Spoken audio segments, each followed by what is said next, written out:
Good morning and welcome again to another session of Second Day. The title of this session is Literature and Film. And for that, we have our moderator for the session, Rajesh Williams. Rajesh Williams is a professional editor, a teacher, and a writer with a background in instructional design, technical writing, technical editing, white paper writing, and development of marketing brochures, flyers, and data sheets. With this, I would like to hand over the stage to Rajesh. Over to you, sir. Sir, I think you're mute, sir. I think you are mute. I'm mute.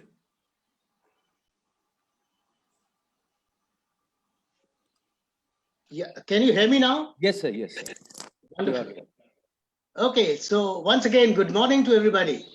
Today we have with us three inspiring personalities. Each of them has an impressive background in literature and film. They are here to share their thoughts on literature and film and talk about the challenges they have faced in their career, their achievements, and their future targets. Ladies and gentlemen, I have the great pleasure of introducing Ms. Neelam Kumar, Mr. Ashwani Bhatnagar,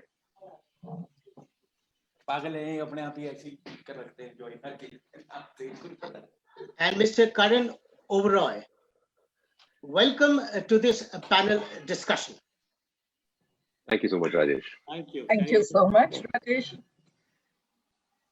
Yeah. So now a word about Ms. Neelam Kumar, a life skills coach. Ms. Neelam Kumar is the best-selling author of 10 books. She's regarded as a positivity generator. Having battled with cancer twice, she is now an inspiration to many people. She has written India's first humorous book on cancer, titled To Cancer with Love, My Journey of Joy, followed by its graphic novel version titled To Cancer with Love, a graphic novel, and I Am a Sea of Possibilities, a personal growth coloring workbook. Both these books are India's first and were funded by legendary figures such as Mr. Amitabh Bachchan and Mr. Ratan Tata. Among her critically acclaimed books are the ones she co-authored with Mr. Khushwant Singh, titled Our Favorite Indian Stories, and the more recent one titled Healed, How Cancer Gave Me a New Life, which is actor Manisha Koirala's biography. It sold 22,470 copies in the first 2 weeks of its launch. Her latest book, titled I Am Invincible, 13 True Tales of Courage, Grit, and Survival, will be released soon.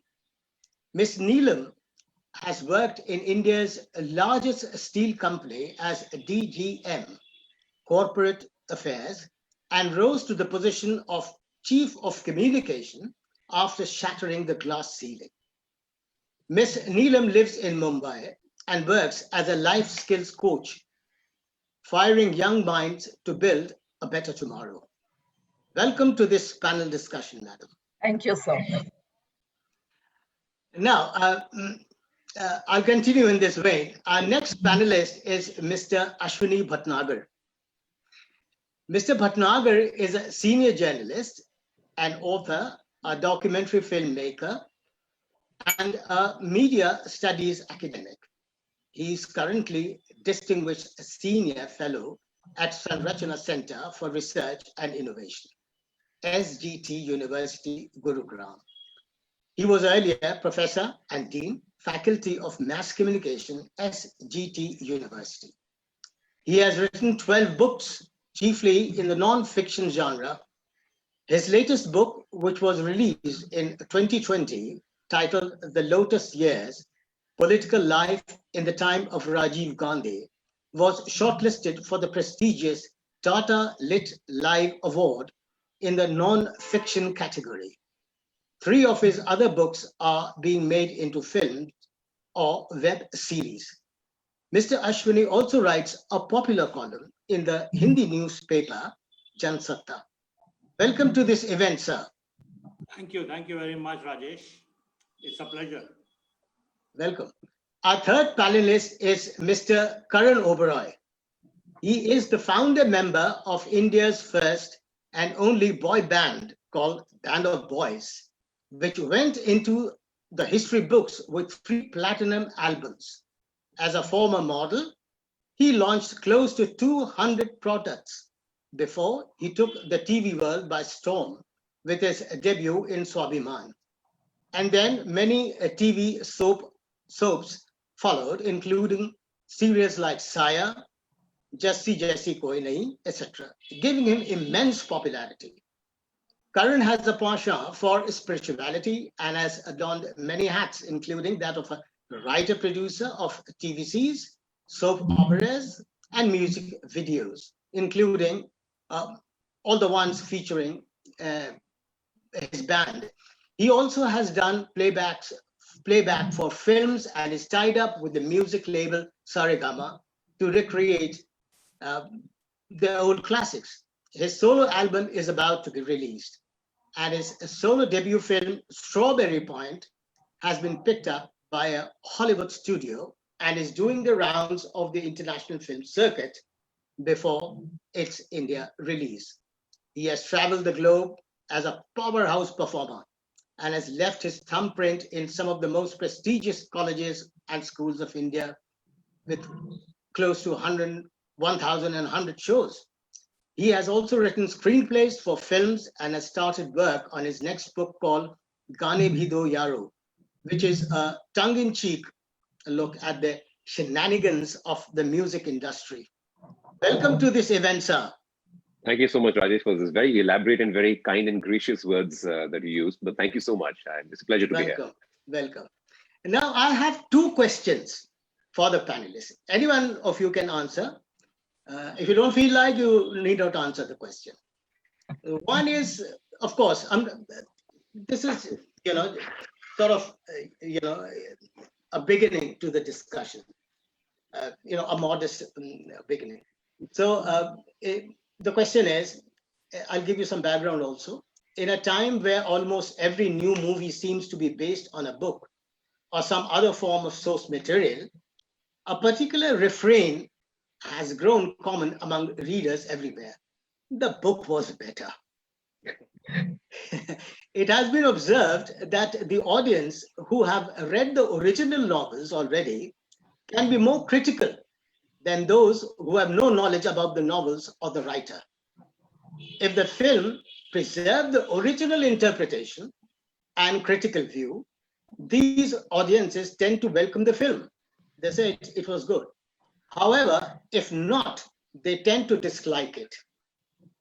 Now the question is, should novels have extremely faithful film adaptations? What do you think? So if you feel like you can answer this question, and if all of you have, ladies first, I think Neelam wants to say something. We'll just start with her. Yeah, man, we'd like to share your thoughts and ideas on this. Karan, are you answering that, or may I? No, you please go ahead. Okay. Please go ahead. I'll So, go after you. Ashwini and Karan, you both are insiders in films, but I just want to tell you my view as an audience and as a writer. The first time I saw the movie Love Story, and Ali McGraw, I think, was the actress who did a brilliant job. Now, I had read that book 10 times. And I had my own image of what the heroine would look like. So seeing on screen, frankly, was a disappointment. And then I grew up, and then I started writing, and then I realized that maybe films are not meant to be literal translations of books. It's unfair, to compare the two mediums. Although literature feeds on films and films feed on literature, there is a huge difference. One is a narrative structure, the other is a visual art form.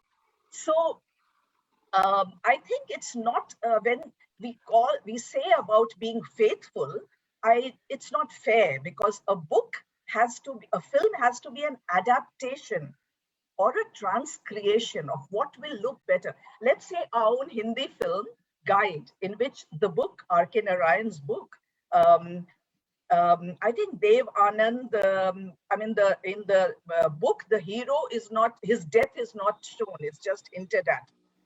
But in the film, he takes on, spiritual robes, and he's surrounded by all the villagers, and then he's successful in bringing out rain and all that. It's a very, very dramatic end to the film. I think screenwriters know what they are doing. And, as a writer, I feel very sorry to say that I think movies are the new literature. Wow. I agree with Neelam completely that movies are new literature because we are living in a multimedia world. Okay, so the word is now also a image. It's also visual. I remember a long time back when Arundhati Roy's God of Small Things was released, and I read that book. The first thought which came to my mind was that this is a book, not the written word. It is a videoed. It is videoed writing. The way she describes things, scene after scene flashed across your eye. So in a way, writing does get into a very eloquent visual format also. But as you said earlier, when you saw Love Story and you were disappointed, or when Rajesh raised the question that books are better than films, the film adaptation is not so good as the book. The point is that books allow you to imagine. Yes. They take you in a world of fantasy. A film is a very definite thing. It's a definitely stamped image. And you have to go with that image, whether you like it or you don't like it.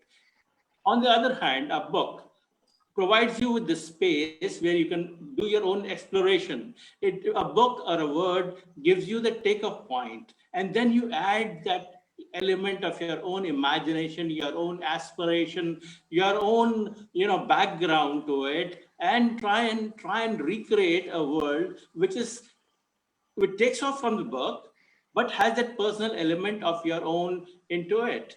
Film does not allow this. It is a very definite thing. Number two, books are always interactive.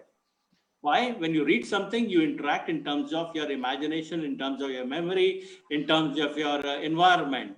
But when you come to films, it is always passive. It allows you no room. So when you're watching a film, you are a passive person. You are receiving something. You are not participating in it. Of course, there are the films which give that sort of a scope, but not to the extent that a book does. A book is multi-layered in terms of imagination, fantasy, in terms of taking the reader to his own flight. A film limits your flight. It cages you somehow. This is what I feel. Although I admit that the last film I saw was a film called Badhai Ho. And usse pehle the film I saw was Heather. So I'm not a very avid film watcher. Coming to Guide, when Narayan was taken to the shooting spot by Vijay Anand, and he saw what was being shot, he was very angry. In fact, he stomped off the sets and said, "What are you doing with my book?" Yeah. The problem with films is, and the problem with the current Bollywood system is that the story gets dominated by the star. Now, what Narayan was writing was not Devanand. And Devanand is Devanand. He can't be anything else. Yeah. Like in the previous session, somebody was giving the example of Padmavat. It went to Shah Rukh Khan, and Shah Rukh Khan wanted to, they wanted him to play the role of Khilji, and he said no, but change the title, make it something else, not Padmavati, because that's a woman. That would mean a woman-dominated film, and Shah Rukh cannot play a major role in a film which has a female title. Now, these are the things. The star system of Bollywood actually narrows down your choices. The writer, whatever a writer writes. I am not a good writer, but they are very, very famous writers, people who are very adept at that art. And when their books are made into films, the star system. I give another example. Satyajit Ray's Shatranj Ke Khiladi. I am a Lucknowite myself. I've lived in Lucknow for many, many years, got born, brought up, studied there and all that. When I saw the film, I was very disappointed because the story was so much more powerful. The decadence of that particular culture just before the Britishers deposed Wajid Ali Shah, and the indifference of the landed gentry towards the political moves, the whole stink of decadence didn't come through because the film was visually so appealing. The shawls they wore, the caps they wore, the environment around them, it took away from the decadence somehow. So personally speaking, I was very disappointed. Another film I was very disappointed, which is at the other end of the spectrum, was Sadgati. Sadgati is a very poignant film. And when Satyajit Ray made it into film, I don't think he could do proper justice to it. I'm sure Karan will add something more to it because I'd love to, sir. There are a couple of points that I'd like to make. See, when a writer writes a book, it's his individual expression. That's the first thing. Yeah. When a film is made, it's a team effort. And what happens is when a writer writes a book, he's using his own imagination, his own storytelling abilities to tell a story the way he sees it. Yeah. But when it's interpreted, for example, the same story, when it's adapted into a screenplay, can have multiple facets. It can have a non-linear narrative. It can have a straight narrative. I can pick up any protagonist and make him an antagonist or vice versa without losing the ethos of the film. Now, why are people who usually read a lot of books disappointed? One is, the sort of extravagance with which you are able to write as a single person. Like I write a book, it's 60,000 words. I can express the way I want to and delve into subjects that are dear to me and kind of represent them on paper with my vision. But when someone else is reading it, like Ashwani said, they're firing up their own imagination and imagining that book to be the way they see things. And that's not necessarily how it will translate onto screen, not necessarily. So there is a tad bit of disappointment for anyone who's read an extensive storytelling vis-a-vis a book to a cinematic adaptation, which will have its own merits and demerits because it's only for 2 hours. Secondly, you must, when you said Shah Rukh Khan and you said Devanand, there's a huge amount of commerce that's involved in when it comes to Bollywood. There are too many stakeholders that have had too much to say vis-a-vis how a subject has to be adapted on screen, which sometimes has killed the process because which are not able to be true to the book because it's sort of lost in translation. So the third thing I'd like to point out is, all of you rightly pointed out that there's a new generation that's growing up on social media, which is when they wake up in the morning, it's Instagram or Snapchat or whatever. So now everything is consumed visually. So the habit of reading is unfortunately dying down, not just with children, with young adults, also in our industry in Bollywood. I have a lot of director friends that have stopped reading, and that's really such a travesty because, like I said, books are a perfect schooling ground for you to be able to tell your stories the right way, and that's unfortunately not happening. So these are the three things that I'd like to. This is a myth. This is a myth that the reading habit is dying. If you look in terms of the percentage growth of the readership, I'm talking as a newspaper man also, sure. Being a writer. We were very concerned, when the Times of India started adopting that visual format. And I've been a classical journalist. We thought that newspapers, photographs are to illustrate a particular story, and their role should be limited. A newspaper should not be full of just pictures and 50-word stories. No. So when we did a survey, and this was done at a national level, we found out that the reading habit is actually growing. Okay, there are a whole lot of people before this also, before 20 years ago, before 50 years ago, or 100 years ago, who did not read at all, primarily because they were illiterates. Okay. Secondly, because they had no interest in books, they just did their MA or BA and then got into a job. That's it. So, but if you look at the total growth of readership across segments, then it is actually grown. You see, the sale of books, for example, in the United States of America, where the social media is very, very prevalent and very heavy in its influence, look at Barnes and Nobles, how much money they make. Look at the advances which authors get in the US, okay, or in UK, or in most of Europe. So that means books are being picked up. And as Rajesh pointed out in the very beginning, look at Neelam ji. Her book sold so many copies in just a few days, which is amazing. And because of the stars. I just like to point out, just maybe just for the sake of discussion here, the fact is that a bestseller in India is possibly around 20,000 or 25,000 copies for a country of 1.3 billion people. The match somehow doesn't quite add up. The second part is that, of course, I go and put my neck out there on the line here and say that the monies that come to authors there as advances, as MGs, we don't follow that space here. I think they get the wrong end of the stick as far as authors are concerned in India, unless they become celebrated authors vis-a-vis social media or screen adaptations. Wherever there is a spotlight, the author seems to start but the first few years are not so commercially viable. Whereas in the West, if you write a bestseller, of course, there's a parallel that I can draw to the music industry too. If I do 3 platinum albums, I should be living in a palace in Delhi. And that, unfortunately, is not how it pans out here. So when I was saying that the literacy rate goes up, your data will show that more people are reading. But is that really true to how people are not using social media as a space of when it's web series or Facebooks or whatever, and actually getting into habit of reading? That's the question I wanted to put out there. Simple question I ask you: where do you think in India is the most readership as of today? Where, in which state? I wouldn't know. So I'd always imagine Kerala, but I could be wrong. No, it is Bihar. Yeah. Wow. Really? Okay. Yes. Yeah. And the least amount of books are sold in Bihar.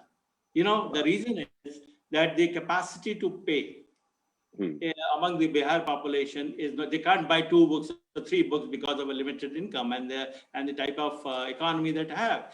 But if you go to Bombay, the ability to buy is more, though they may not read the book. They may just keep it in the drawing room or just... So the conversation piece. The second place is Calcutta. And the third is Gujarat.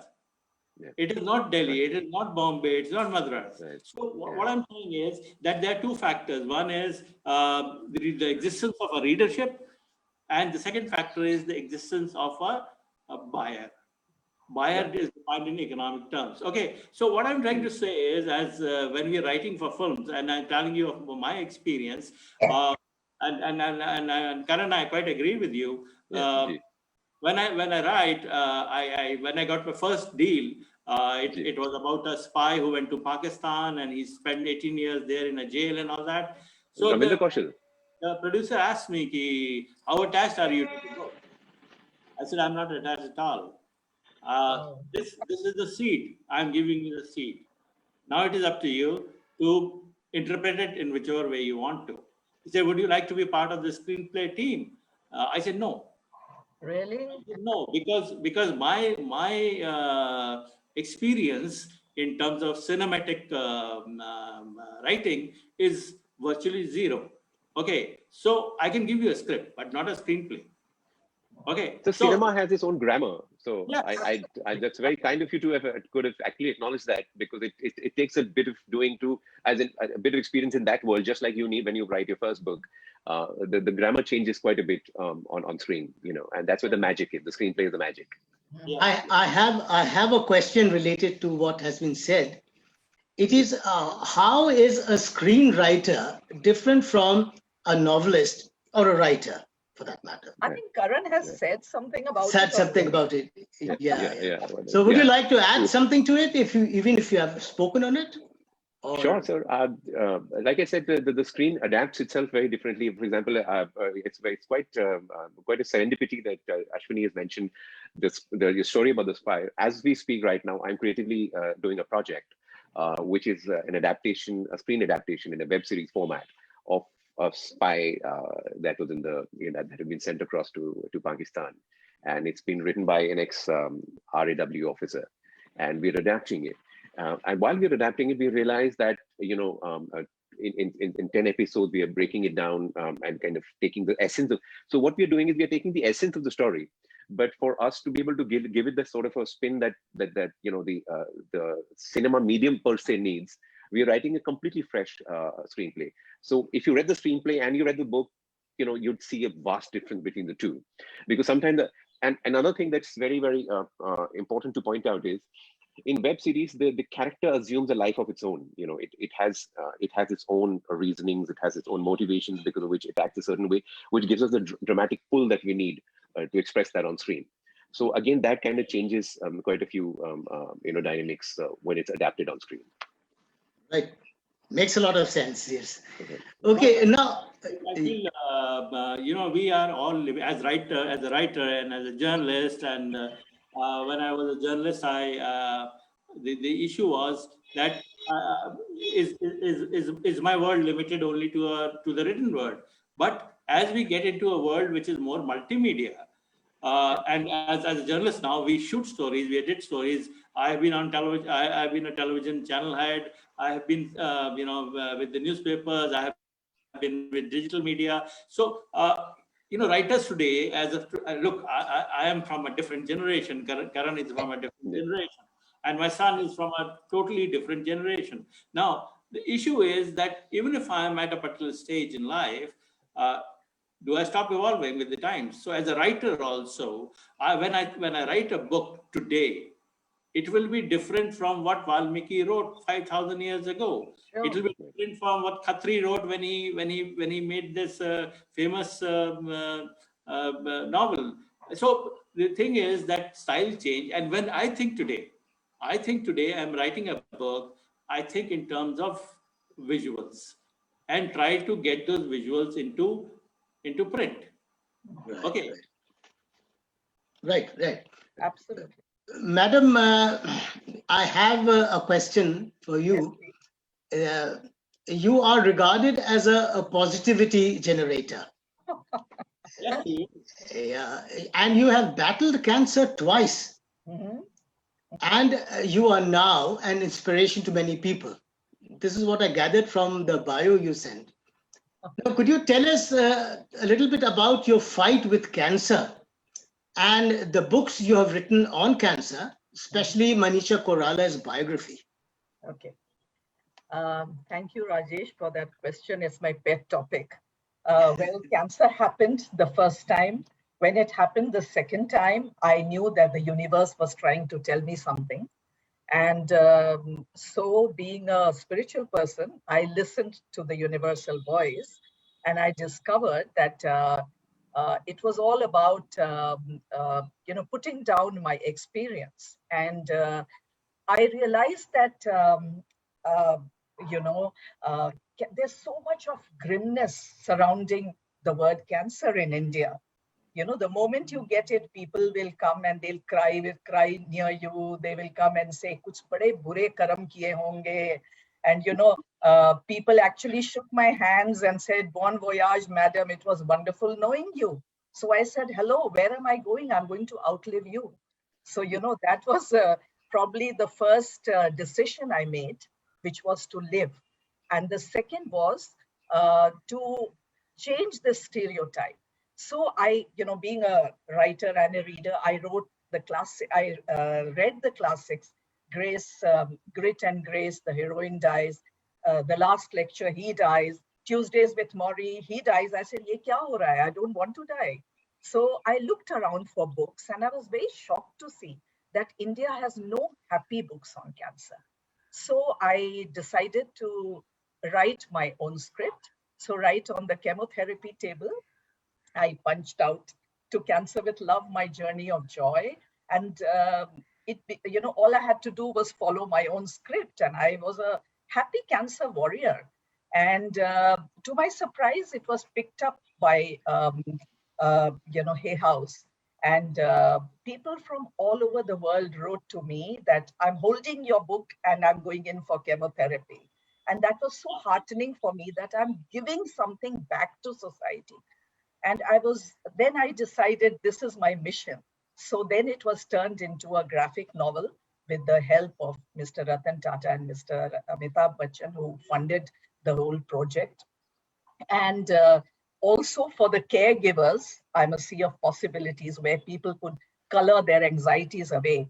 So after writing these 3 books, I thought I was done, that I haven't, people are happy.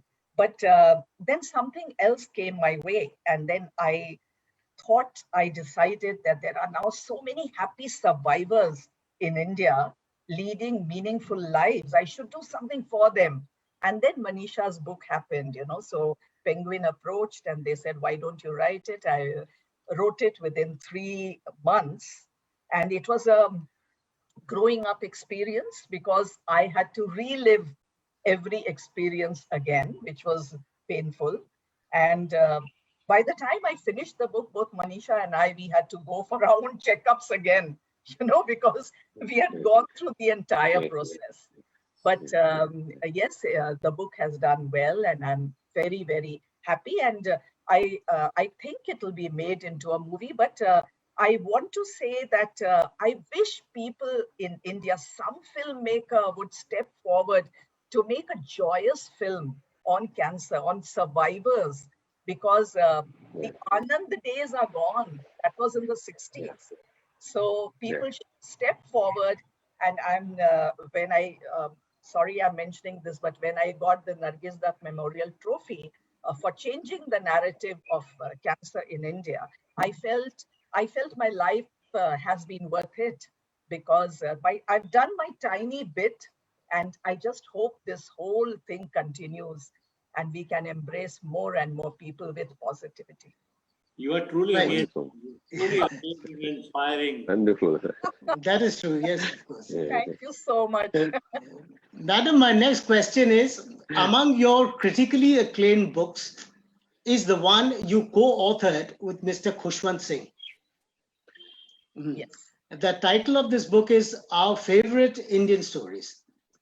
Now, how was your interaction with Mr. Khushwant Singh?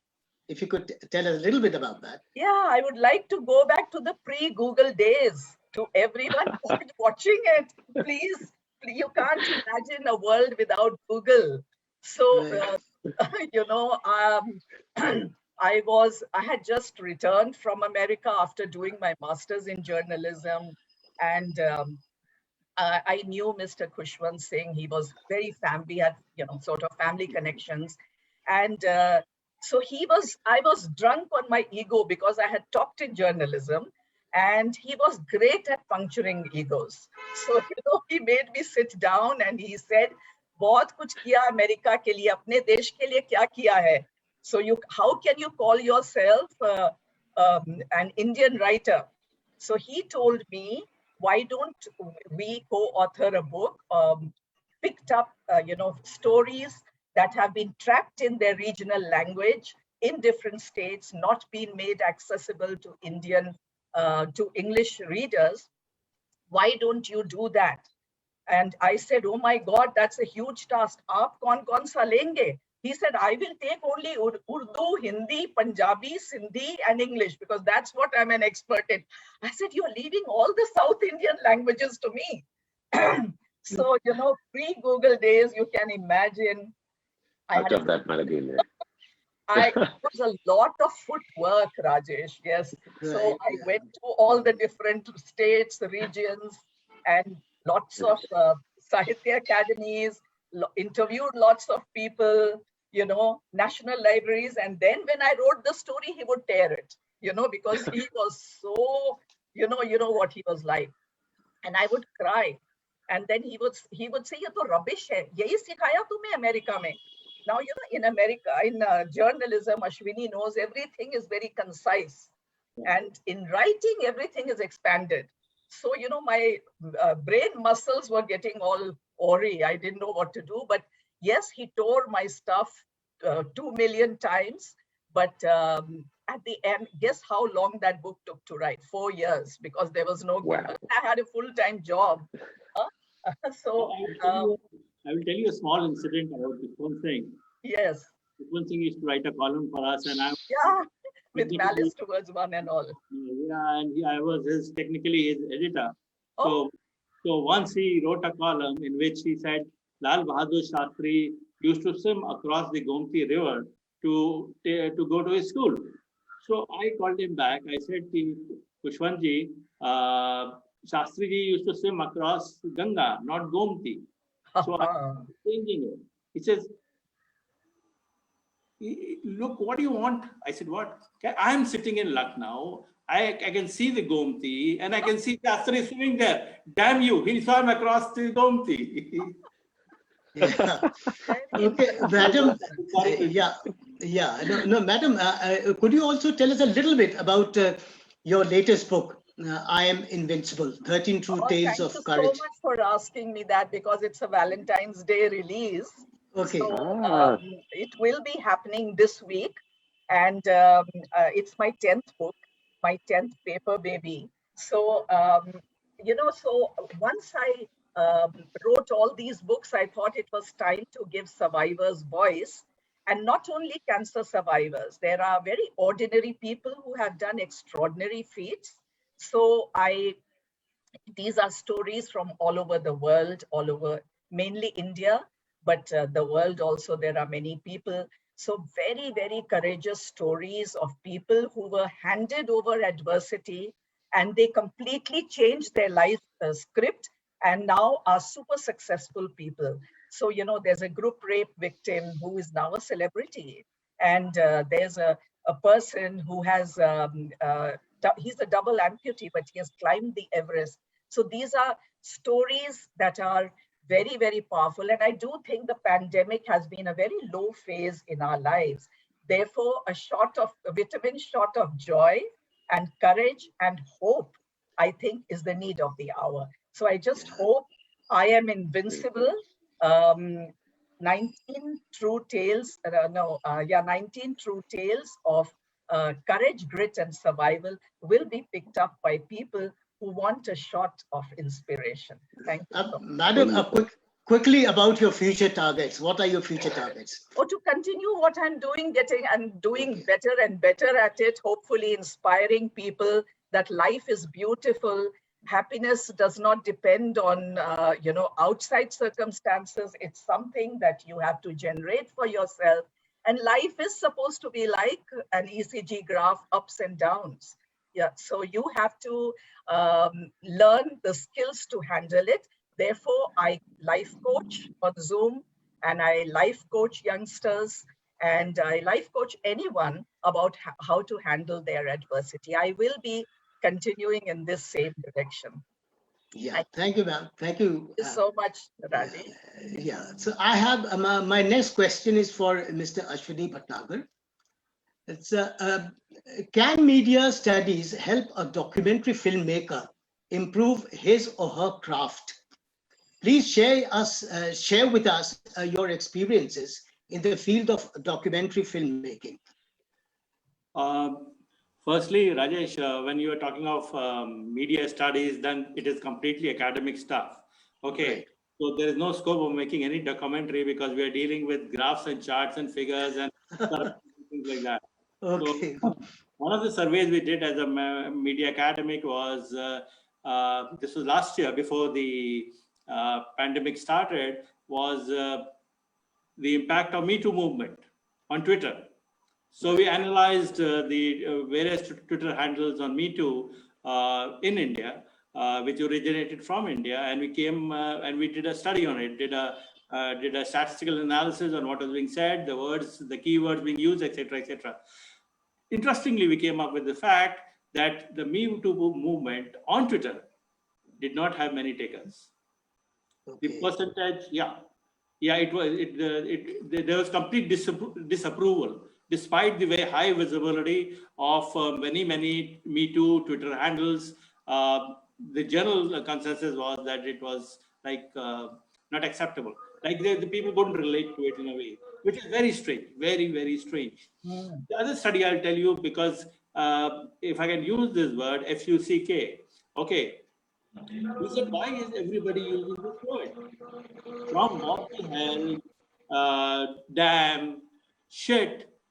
You know, we used to use these words when I was young, the worst word we could use was what the hell, or damn you, or damn, oh God, things like that. And then it went to something more prosaic, like shit. Right, right. We've disconnected. It looks No, like I we think got he's lost his disconnected. net. He's got We his can carry on with net. the other I speakers. think Okay. So I will move on to Mr. Karan Oberoi. Can you all hear me? Yes, we can. Okay. So yes, we can. Yeah. So Karan, I have a question for you. Could you tell us a little bit about Band of Boys? Whose Yes. brainchild was it? Sure. Well, the idea was mine. I was the founder member of the band, and the idea was that the West was had a lot of popular boy bands like the Backstreet Boys, and you had NSYNC and a bunch of them, which are popular across the globe. But India didn't have its own boy band. I mean, basically, for the teeny population of India, the teens and the preteens and the tweens, there was no, sort of poster boys, so to speak. That's what the idea was. And so I approached, to Stalwarts in music at that point of time, one of the finest music producers in India called Leslie Lewis and his partner Hari Haran. They were very popular as colonial cousins.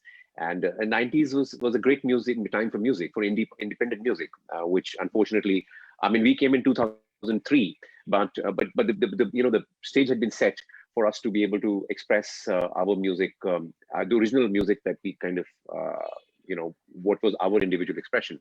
So the time was very, very right. And what started off as maybe just a bunch of people getting together and singing and dancing on stage just assumed a life of its own. I mean, our first album was sold out in 2 weeks.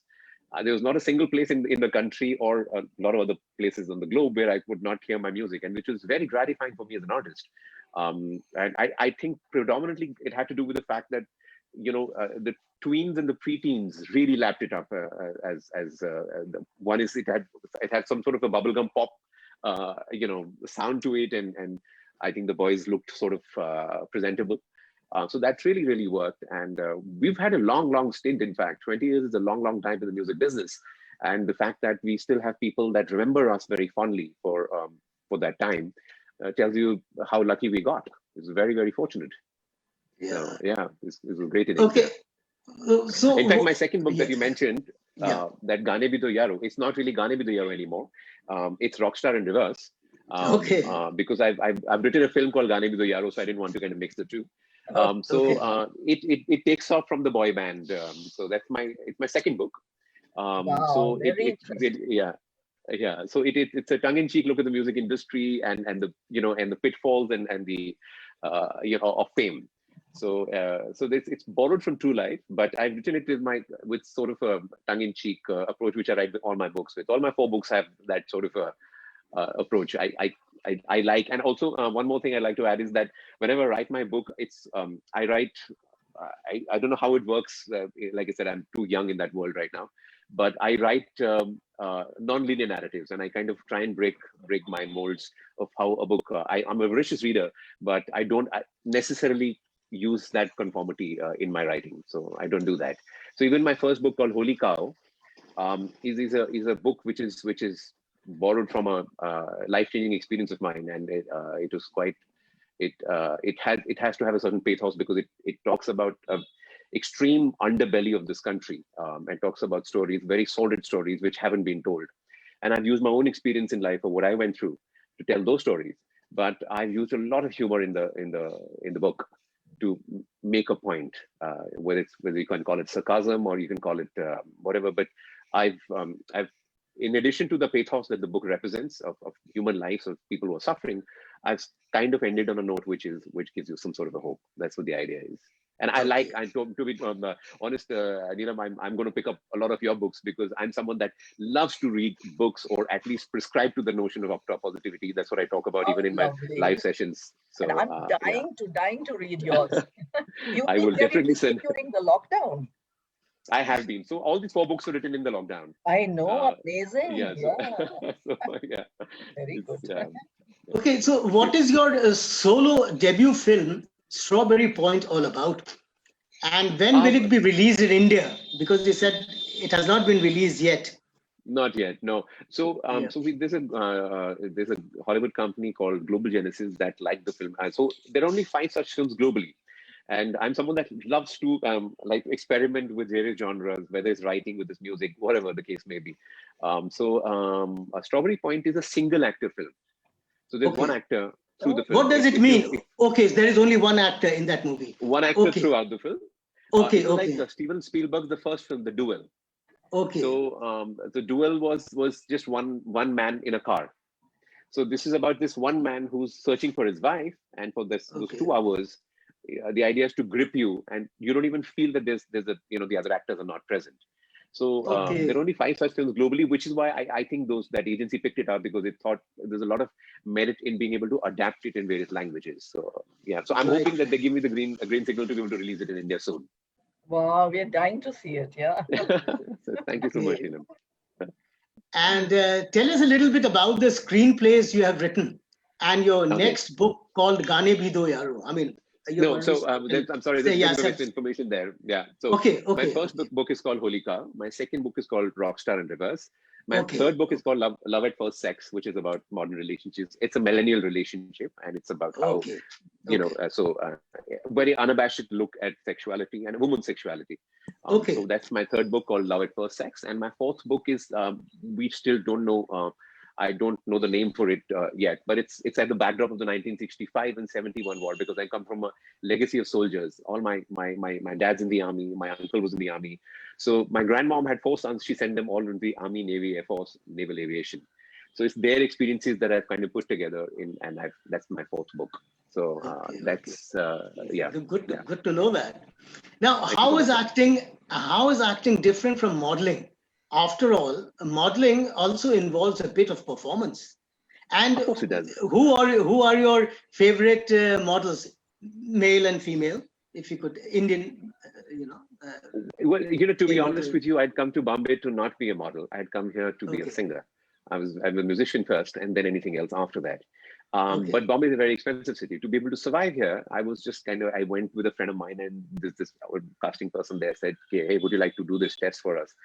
And I just did this audition, and then it just kind of opened it, the gateway to a lot of commercials, and I started going. But it didn't really give me any joy, because the idea was, I wanted to grow. So I did a lot of commercials, and of course, ramp didn't work for me at all, because just the idea to go on stage and walk and not sing was something that just didn't work for me. So from there, the natural process was to get into acting. Which really gave me some satisfaction, because a lot of good stories were told in early 2000 before the debacle of television as a medium and as a content piece. Today, I'm so sorry to say, I don't even want to use the word shit, but the fact of the matter is that I'm fairly unabashed about that they killed the content. But for web series, the actor in me would have died, because I took a sabbatical from TV after Jassi Koi Nahi, purely because I didn't agree to the content that was being put out there. We were taking the audiences for a jolly good ride by not writing anything. It was just about cameras moving left, right, and center with some temple bells that were playing, and some people having fights with crocodiles and turning into flies. I didn't quite agree with that, so I stepped out. I said very gracefully, "Thank you so much. I have a singing career going, so I don't need to do this." But fortunately, web's changing that. To answer your question about screenplay, so right now I'm writing a screenplay along with a friend of mine for a series about India's first spy into Pakistan, and it's an adaptation of a book called Mission to Pakistan. So that's my first screenplay. In addition to that, I've written a couple of films. They're in the process of. So my first book has been picked up by Anurag Kashyap. He's making a film on it. Wow. And the second book is already in conversation with another person. I'll reveal it as soon as I sign the document. And so the first book, I'm not writing the screenplay for. Anurag is writing, and his team are writing. But the second work I'm involved in as a screenplay writer. So that's Wonderful, wonderful, wonderful. And what are your future targets, if you'd like to speak on it? so to be honest with you, my target is only one in life, and I want to stay happy and positive and spread the positivity like Neelam does. And I want to do it through, I want to do it through various mediums. Music is one of them. Music is paramount for me. So I do this. I have a handle on Instagram called Karan Oberoi Official. So during the pandemic, so there were two things I was doing. One was writing books. The other was entertaining people. And like I said, it was not about money. It was not about commerce. I would just go on Insta Live and say, you know what? Pick up a song, I'll sing for you. And pick up any song of any decade, any musician.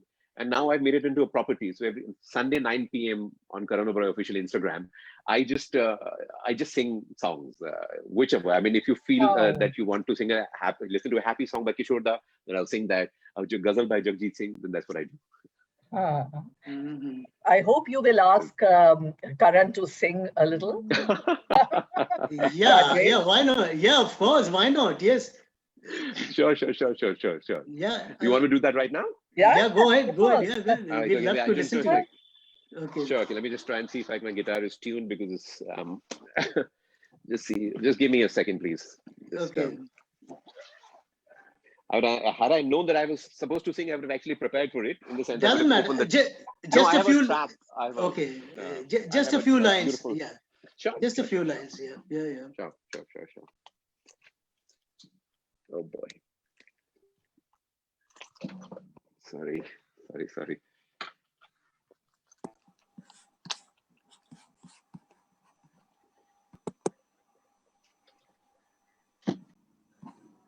Oh boy, this is.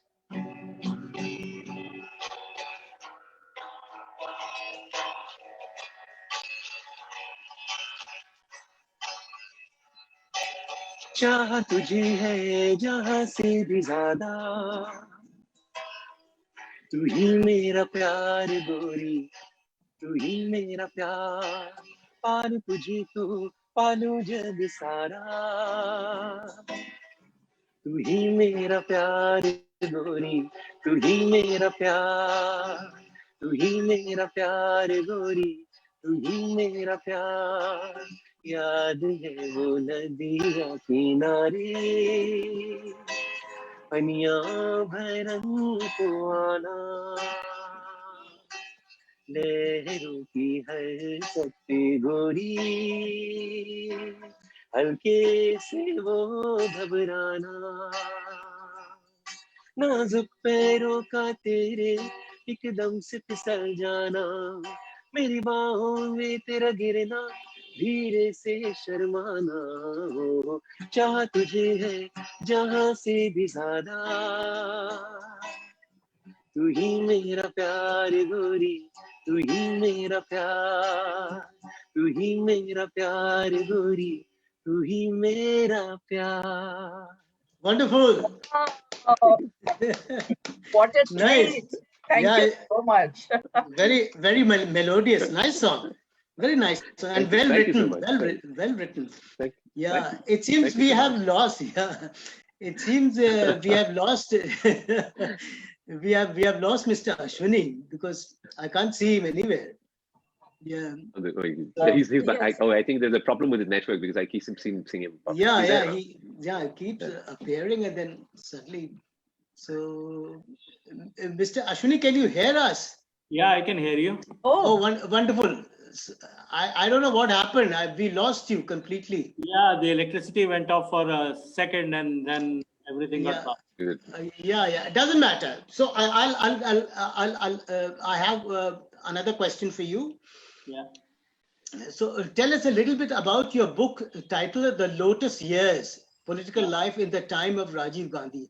Now, what made you write on the political life in the time of Rajiv Gandhi? Why Rajiv Gandhi? Well, the main reason was that I have covered Rajiv Gandhi from the day he joined politics in 1980. The entire tenure till the day he died. In fact, a day before he died, I was with Rajiv Gandhi, and I knew all the actors personally and intimately who were connected with Rajiv Gandhi, including Amitabh. It looks like we have lost him again. Oh no. really wanted to listen to him. Yeah, something is going wrong there. Yeah, you could carry on the That's what you see, discussion yeah. and he'll come back and join you all, I guess. Okay, okay. So, yes. So, Neelam, if you could tell me the challenges that you faced in your career as a writer of books, and what is the scope your books have in the film industry? I mean, do you see a scope there for your books?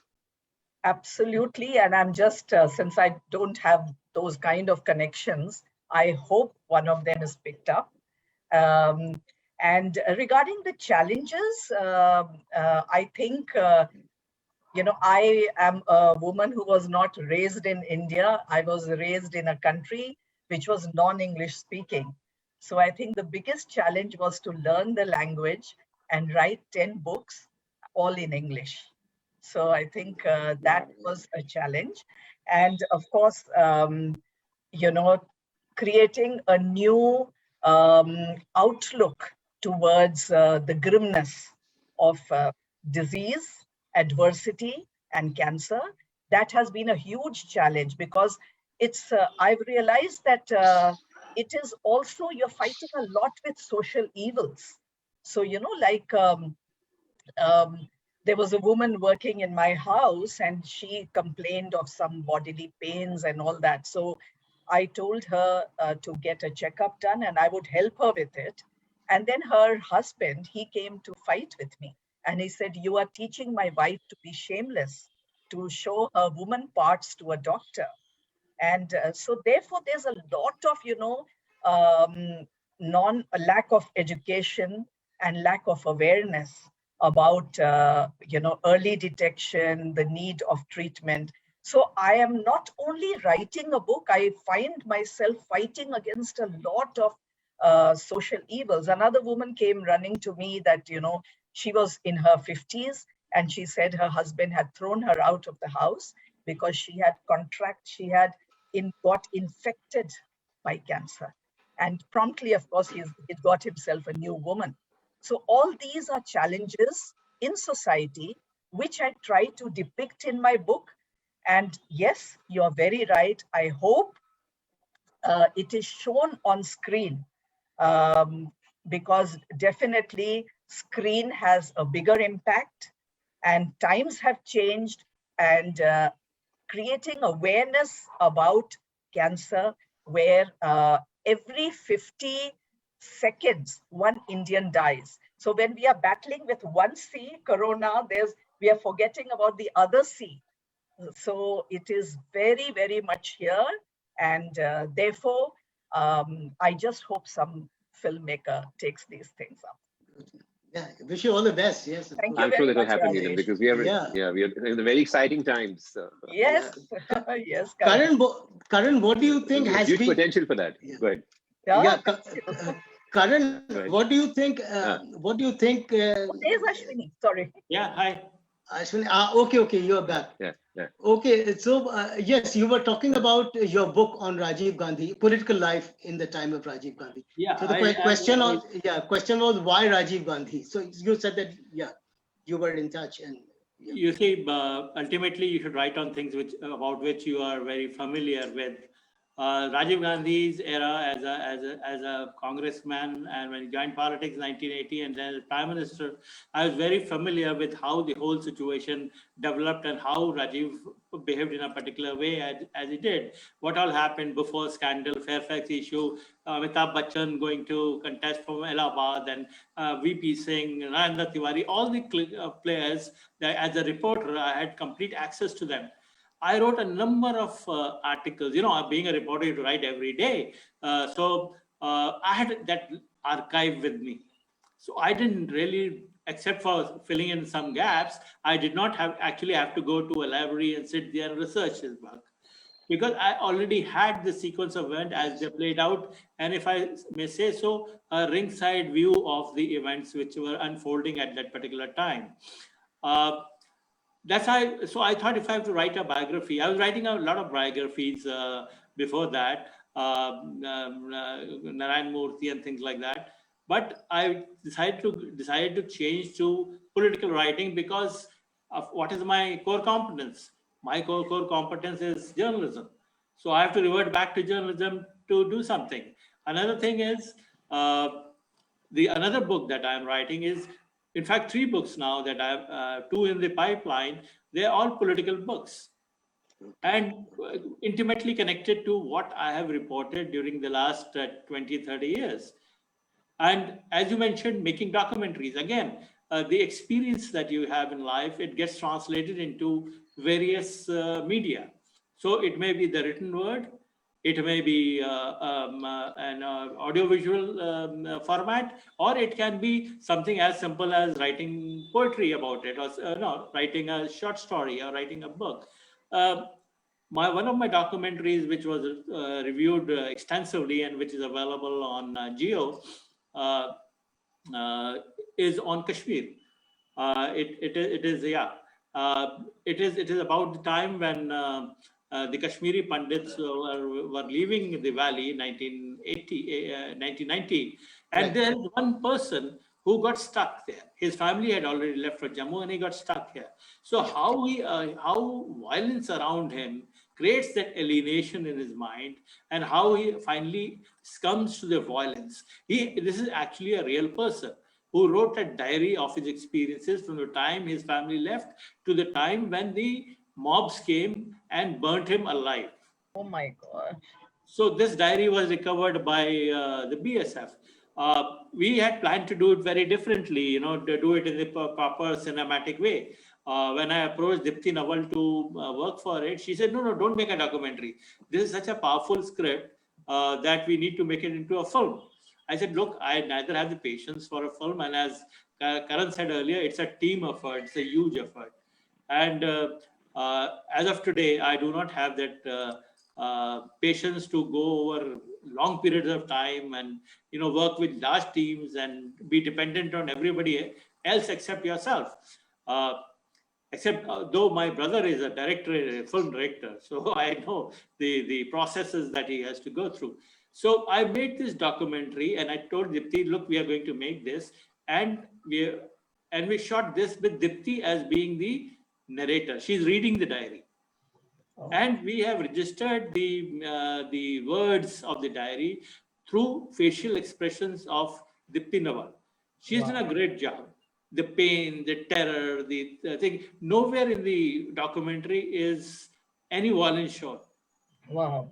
But when I showed this, when I held public screenings for it in different cities, everybody came and said, "Oh, there's so much of violence." I said, "Did you see any violence?" He said, "No, but we could feel the violence."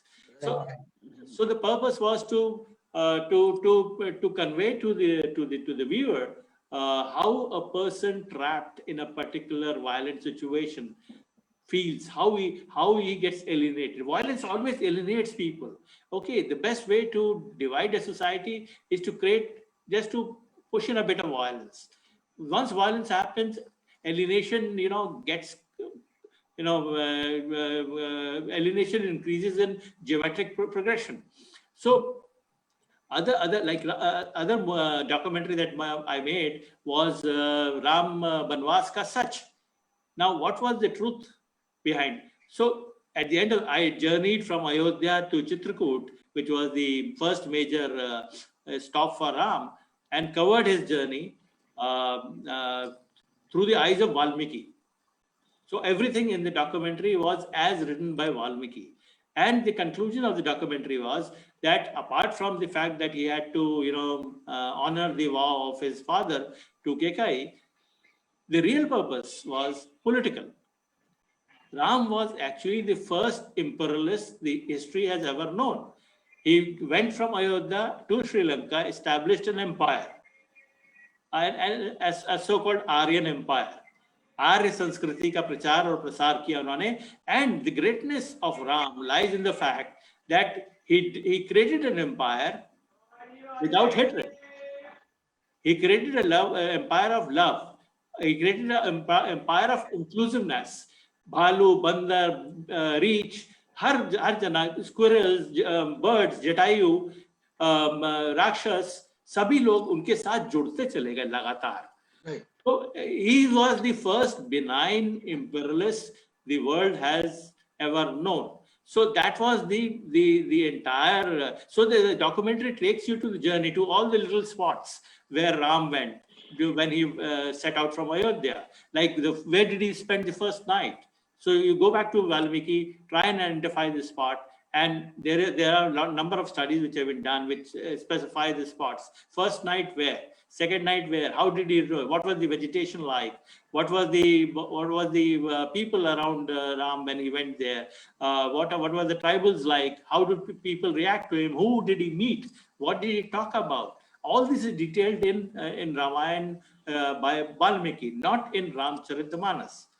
So we took that route, and it is a a religious thing because it has a religious ideal behind it, but it's a political documentary.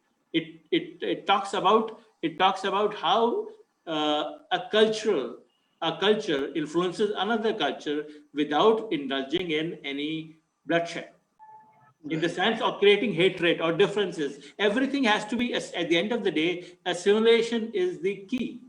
If a society has to progress, it has to assimilate. Yeah. So we have just 4 minutes left. So somebody in the audience wants to know about your Meena Kumari book. So would you like to speak on that? Yeah, Meena Kumari is the one subject which has been very dear to my heart because ever since I saw Pakis as a kid, I was just fascinated with her. Then I saw a couple of movies she has done. And I always had that there is something about Meena Kumari which is so sensitive, which is so, which pulls at your heartstrings. It is about love. It is how she yearned for love. She wanted somebody to love her passionately. And at the end of the day, she was denied that basic requirement. Meena Kumari died a loveless woman. This was the one character which really fascinated me. Apart from her, achievements as a tragedy queen, Meena Kumari was also a woman who was totally unfulfilled and unloved. She was looking for fulfillment all her life, and she never got that. I'll just उनका एक शेर है, बहुत उम्दा शेर है, मैं आपको सुनाता हूँ, उससे आपको समझ में आ जाएगा कि उनका जीवन का पैथोस क्या था, what was the pathos of her life है, कि दिन डूबे है कि डूबी बारात लिए कश्ती, दिन डूबे है कि डूबी बारात लिए कश्ती, साहिल पर मगर कोई कोहराम नहीं होता. Great. Wow. Great. एक उनके दो चार लाइन में आपको, I just take half a minute because this will make you understand what Meena Kumari is. She writes, मसरतों पे रिवाजों का सख्त पहरा है, मसरतों पे रिवाजों का सख्त पहरा है, न जाने कौन सी उम्मीद पे दिल ठहरा है, तेरे आंखों से झलकते गम की कसम है दोस्त, दर्द रिश्ता बहुत गहरा है. तेरे आंखों से झलकते दर्द की कसम है दोस्त, दर्द रिश्ता बहुत गहरा है. तो जो मीना कुमारी की मसरतें थी उन पे वो टिकी रही और अंत में she had to go out in perhaps if you read the last part when I have written the epilogue of the book, it also says something which is about her. I try to sum it up. The last para says, it seemed as if she had a fetish for grays. She let them cloud her horizon with their magical allure. It seemed as if she had a fetish for grays. She let them cloud her horizon with her magical allure. She therefore forever remained in mid-ocean, looking at this shore, but never really attempting to reach it. Wow. Right. Wonderful, wonderful. So, this is what the tragedy of Meena Kumari is, that this is the question which her biography raises, कि कभी-कभी ऐसा नहीं होता कि we want something very badly and yet we deny ourselves that very same thing. Yeah. Meena Kumari was perhaps one of those characters. Yeah. I think, yeah, we are running short of time now. Neeraj, would you like to say something We about can the have one stages? quick round. We Yes. can have one Okay. quick round, Rajesh. Okay. Okay. Anything they would like to say at the end? Okay. Okay. I'd like to So, just say, but since we are talking yes, about lines please. and all of that, I'd just like Yeah. to say 2 lines. उन्हें किसे पता जिंदगी कब कहाँ कैसे गुजर जाए, वो बात कर जो दिल में उतर जाए. So I Oh, hope we continue Very on well, that very vein. great. You know, as its parting shot. Great. And I'd just like to say, Sakshi, thank you so much for all the love and affection. She's been very kind. I just got a message saying that she's being a big fan of the Band of Boys. Yes. And I'm sorry we are short on time today. But if you want to listen to some music, Karan Oberoi official Instagram. I do a lot of music there, including Meri Neem and all the other hit songs. Come there, join me there, and we shall, continue the legacy of music together. Wow. Thank you so much for having me on Wonderful. this panel. Thank you so much, Karan, and thank you for that special message for Sakshi. We are all very grateful. Happy to do that. Yeah. You know, Okay. after spending so many years in journalism and being in public life and meeting with the best possible characters, whether political or otherwise, my next book, which is again a fiction book. I'm not talking of the books which have been commissioned. Incidentally, all my books are commissioned. So this is a non-commissioned book, and I have titled it, and my title for the book is Fake Memoir. Oh, Fake Memoir. okay. Fictitious truths about a real life. Wow. Very Nice. contradictory, yeah. Fictitious, yeah. So in conclusion, my parting words would be, hope is a decision, but it is the most important decision. Yes, yes. I fully agree with you. Absolutely. Amen to that. Fully agree with you. Yes, yeah. Yeah, wonderful. So back to Neeraj. I think we are done. So Yeah. thank you, Neelam, thank you, Ashwani, thank you, Karan, for coming here.